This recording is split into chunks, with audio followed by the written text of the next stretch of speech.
No, volevo parlare di sesso, più che mi scuso se ci sono dei bambini, perché non mi piace parlare di sesso davanti ai bambini, mi correggono sempre. No, per carità, qualcosina la so pure io sul sesso, se non altro perché ho fatto un figlio. Magari è vero che non l'ho fatto da solo, anzi diciamo che ha fatto tutta la mamma, invece che l'aspirare c'è l'aspiratore.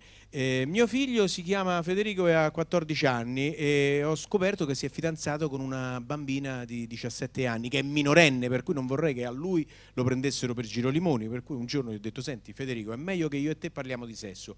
Lui mi guarda e mi fa: vabbè papà, dimmi, che te devo spiegare? Pensare che io all'età sua ero convinto che il sesso fosse il modo barese di dire pietra. Guarda, ti dirò un sesso, eh. Poi crescendo ho capito che cos'è, soprattutto quanto è importante per le donne, perché al di là dell'ipocrisia, per voi donne il sesso rappresenta un vero e proprio chiodo fisso, mentre per noi uomini magari fosse sempre un chiodo fisso. Dice perché non ci sono più gli uomini di una volta. Non è vero, per esempio Gianni Turco è il classico uomo di una volta e basta. Scherzo Gianni, no, perché non mi permette di scherzare con lui perché è simpatico, anzi posso dire una cosa a suo favore, che se il sesso fosse una disciplina olimpica Gianni sarebbe un campione, partecipa una volta ogni 4 anni.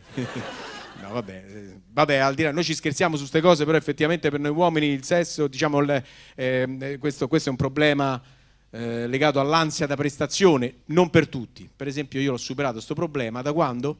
Da quando sono single.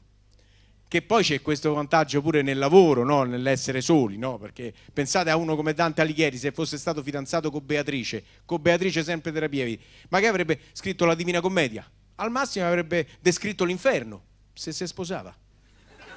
Voi adesso pensate che io sono contrario al matrimonio, non è vero, purché non sia il mio.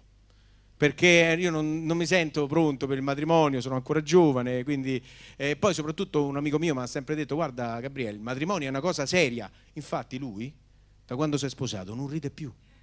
E pensare che la donna della sua vita se l'era andata a scegliere persino a Praga, perché gli avevano detto che l'amore è cieco.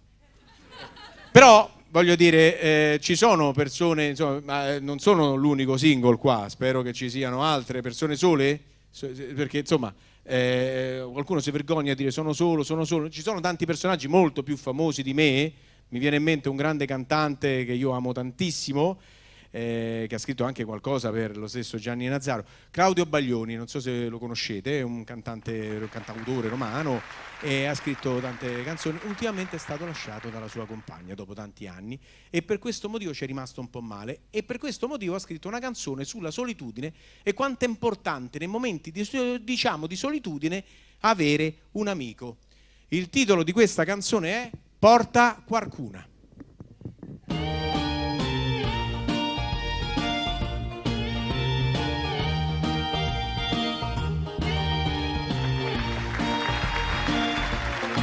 Sai che è da stamattina, appena mi sono svegliato, che ci penso e ci ripenso sempre più.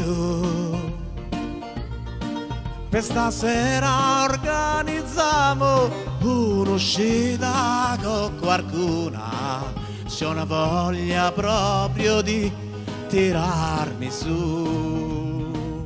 Porta Simona, porta Luana, porta qualcuna, basta che ci sta.